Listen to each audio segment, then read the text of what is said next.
जय हिंद दोस्तों। राजनीति एक बेहद निर्दयी खेल होता है और सत्ता का नशा किसी भी अन्य नशे से कहीं अधिक प्रभावी और घातक साबित हो सकता है। सत्ता से जुड़ी राजनीति कभी भी अपनी पकड़ ढीली नहीं होने देना चाहती और इसके लिए वह नए नए तर्क, अलग अलग परिभाषाएं और नए नैरेटिव गढ़ने में हमेशा निपुण रहती है। कभी लोकतंत्र की नई परिभाषा गढ़ दी जाती है, कभी संविधान को एक नए नजरिए से प्रस्तुत किया जाता है।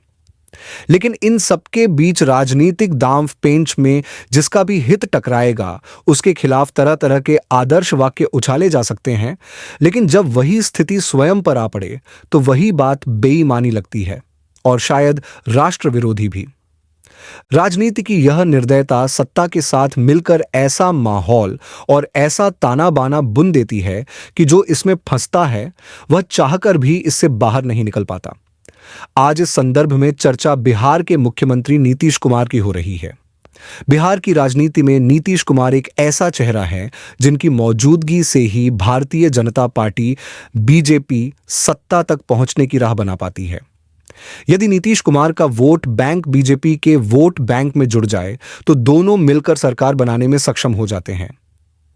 यह कोई नई बात नहीं है, बल्कि वर्षों से यही कहानी चलती आ रही है।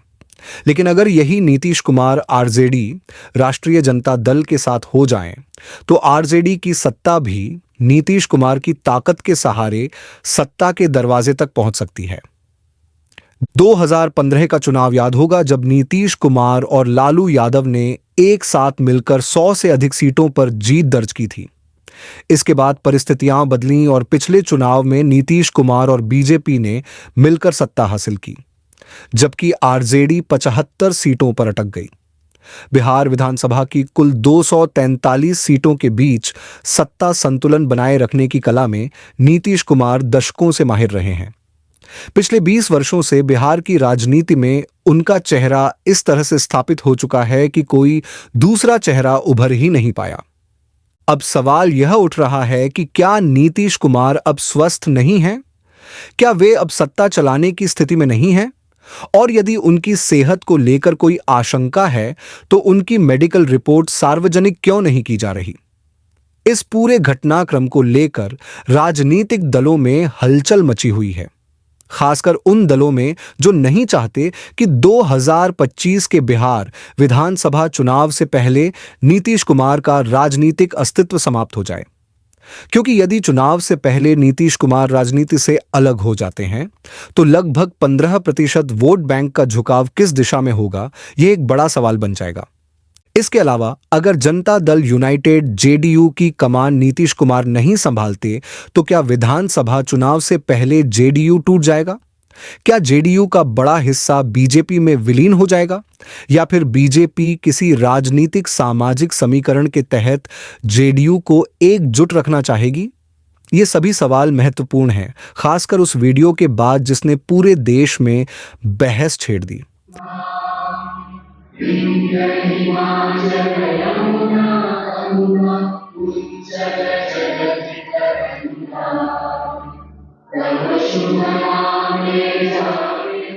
इस वीडियो में देखा गया कि राष्ट्रगान के दौरान नीतीश कुमार ने अपने बगल में खड़े प्रधान सचिव से हाथ मिलाने की कोशिश की, पत्रकारों के सामने हाथ जोड़कर प्रणाम किया और उनकी हरकतें सामान्य नहीं लग रही थीं। सवाल यह नहीं है कि उन्होंने ऐसा क्यों किया, बल्कि सवाल यह है कि अगर वे वास्तव में अस्वस्थ हैं तो मुख्यमंत्री के पद पर क्यों बने हुए हैं? क्या नीतीश कुमार वाकई ऐसे नेता हैं जिनके बिना सत्ता का गणित डगमगा जाएगा? इस पर देश के प्रधानमंत्री को भी विचार करना चाहिए। बिहार कोई छोटा राज्य नहीं है, यह 13-14 करोड़ की आबादी वाला प्रदेश है। बिहार की सामाजिक आर्थिक संरचना में नीतीश कुमार का बड़ा योगदान रहा है। सुशासन बाबू के रूप में उनकी पहचान रही, लेकिन 2015 के बाद से उनकी इस छवि में गिरावट आई और 2017 के बाद यह और भी स्पष्ट होती गई। 2020 से 2024 के बीच बिहार की स्थिति और खराब होती गई, जिससे यह राज्य देश के सबसे गरीब राज्यों में गिना जाने लगा। अब सवाल यह भी उठता है कि प्रधानमंत्री मोदी, जिन्होंने उड़ीसा के मुख्यमंत्री नवीन पटनायक की बीमारी पर चिंता जताई थी, वाय योजना बोलो की मिशन श्रीमाने आपण मोठे कोर्टू BSKY योजना बोलो की मिशन शक्ति। आजकल नवीन बाबू के सभी शुभचिंतक बहुत चिंता में है। वो ये देखकर बहुत परेशान है कि पिछले एक साल में अचानक नवीन बाबू की तबीयत इतनी कैसे बिगड़ गई। बरसों से नवीन बाबू के करीबी रहे लोग अब जब मुझसे मिलते हैं तो जरूर नवीन बाबू की तबीयत की चर्चा करते हैं। वो बताते हैं कि नवीन बाबू अब खुद से कुछ कर नहीं पा रहे हैं।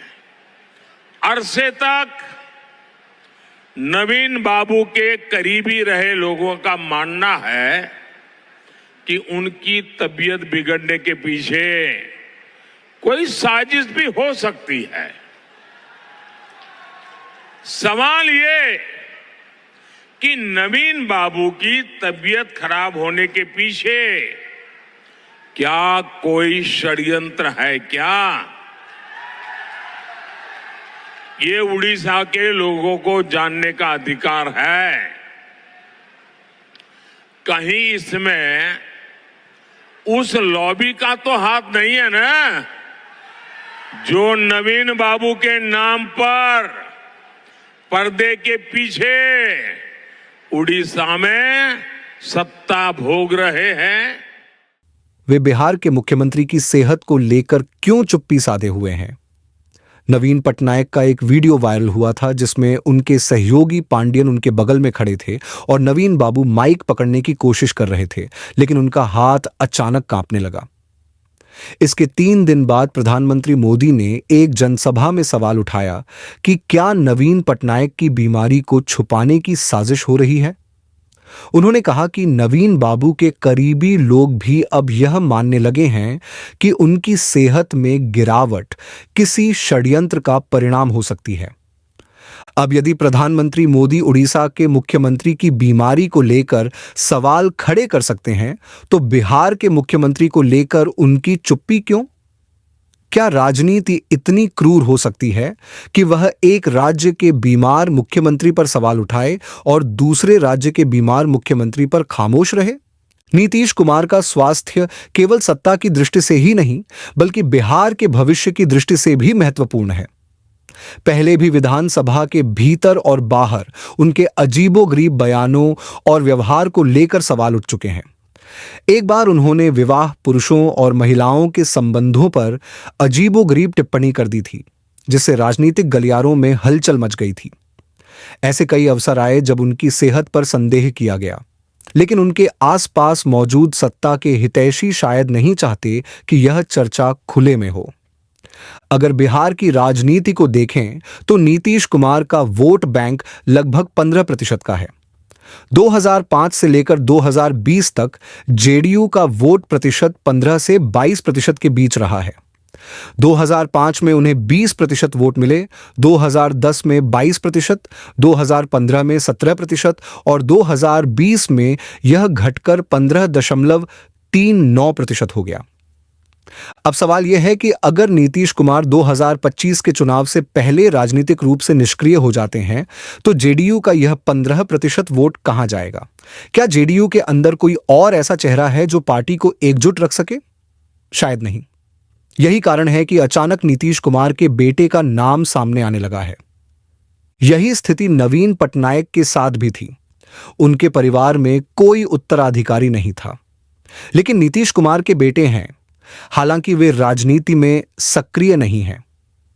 नीतीश कुमार को लेकर राजनीतिक तौर पर लगातार यह कहा जाता रहा कि वे कर्पूरी ठाकुर के शिष्य हैं। जब तक कर्पूरी ठाकुर जीवित रहे, उन्होंने अपने बेटे रामनाथ ठाकुर को राजनीति में आने नहीं दिया, उन्हें टिकट भी नहीं दिलाया। हालांकि वर्तमान में रामनाथ ठाकुर जनता दल यूनाइटेड से जुड़े हुए हैं। केंद्र में मंत्री हैं और राज्यसभा के सदस्य भी हैं। लेकिन यह सब उनकी मृत्यु के बाद हुआ, जब रामनाथ ठाकुर ने राजनीति में प्रवेश किया। नीतीश कुमार इस विचार के साथ रहे कि उनके बेटे को राजनीति में नहीं आना चाहिए, लेकिन अचानक से उनके बेटे की एंट्री विभिन्न राजनीतिक बयानों के जरिए हो गई। बेटे को यह कहना पड़ा कि उनके पिता को वोट दीजिए और बीजेपी की तरफ उंगली उठाकर उन्होंने यह मांग की कि मुख्यमंत्री पद के लिए एनडीए को नीतीश कुमार के नाम का ऐलान करना चाहिए। यह स्थिति क्यों बनी? यह सवाल उठता है कि क्या सत्ता की ताकत इतनी मजबूत होती है कि कोई भी उसे खोना नहीं चाहता? और क्या बिहार को वही लोग चला रहे हैं जिन्हें जनता ने नहीं चुना? बिहार की राजनीति में चेहरों का बहुत महत्व रहा है। पहले लालू प्रसाद यादव, फिर नीतीश कुमार, और अब यदि अचानक से नेतृत्व का कोई बदलाव आता है तो स्थिति जटिल हो सकती है। इसीलिए ओडिशा का उदाहरण दिया गया, जहां प्रधानमंत्री नरेंद्र मोदी ने नवीन पटनायक की हेल्थ को मुद्दा बनाया था।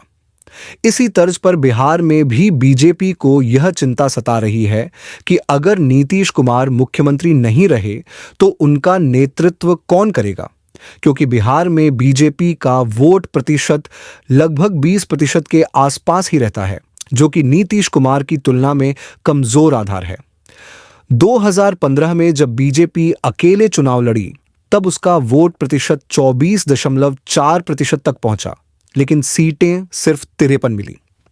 बीजेपी के चुनावी प्रदर्शन को देखा जाए तो 2005 में 15%, 2010 में 14.5%, 2015 में अकेले लड़कर 14.5% और 2020 में गठबंधन के साथ मिलकर 19% वोट मिले और 74 सीटें मिली।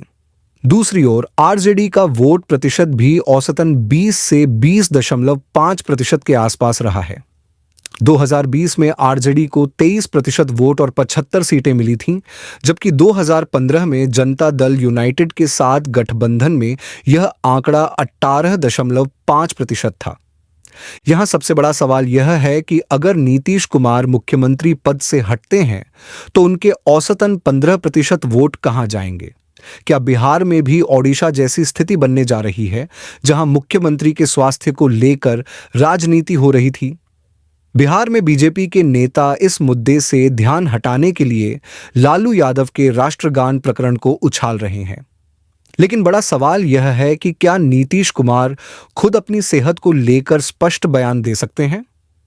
प्रशांत किशोर का कहना है कि अगर नीतीश कुमार अपने ही मंत्रिमंडल के सभी मंत्रियों का नाम बता दें तो वे राजनीति छोड़ देंगे। इसका मतलब यह हुआ कि सरकार के भीतर हालात इतने जटिल हो गए हैं कि मुख्यमंत्री को ही अपने सहयोगियों की जानकारी नहीं है। जब प्रधानमंत्री ने ओडिशा में नवीन पटनायक पर आरोप लगाए तो उन्होंने सार्वजनिक रूप से जवाब दिया और प्रधानमंत्री को खुली बातचीत के लिए बुलाया। क्या नीतीश कुमार भी इसी तरह खुलकर सामने आ सकते हैं? अगर नहीं तो यह साफ संकेत है कि बिहार की सत्ता नौकरशाही या किसी और नेतृत्व के हाथों में जा रही है जिसे जनता ने चुना ही नहीं। ऐसे में यह भी संभावना बनती है कि आगामी चुनाव तक नीतीश कुमार किसी सार्वजनिक कार्यक्रम में नजर न आए। बिहार में 6 महीने बाद चुनाव हैं और राजनीतिक दल अब जातीय समीकरणों के आधार पर अपनी रणनीति बना रहे हैं। प्रशांत किशोर कांग्रेस और कन्हैया कुमार बेरोजगारी और पलायन के मुद्दे उठाकर जनता तक पहुंचने की कोशिश कर रहे हैं। लेकिन असली मुद्दा यही है कि क्या बिहार के मुख्यमंत्री बीमार हैं, और यदि हैं तो क्या उनकी हेल्थ रिपोर्ट जनता के सामने नहीं आने दी जा रही?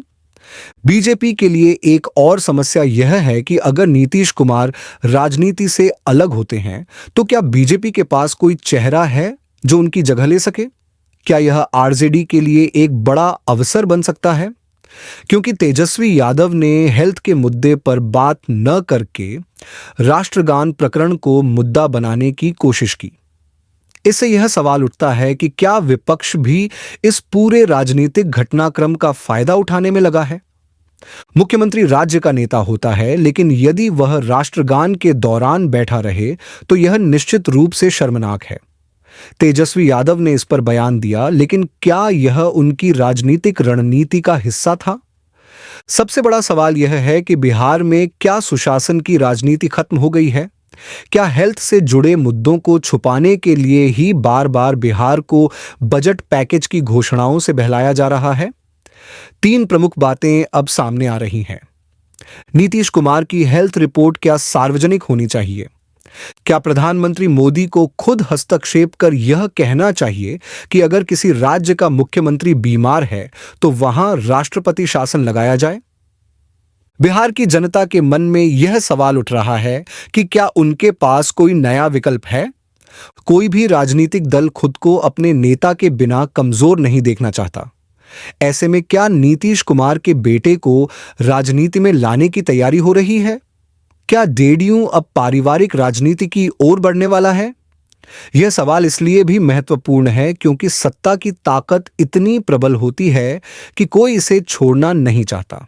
लेकिन बिहार की जनता को भी सोचना होगा कि इस राजनीतिक अस्थिरता का उनके भविष्य पर क्या असर पड़ेगा।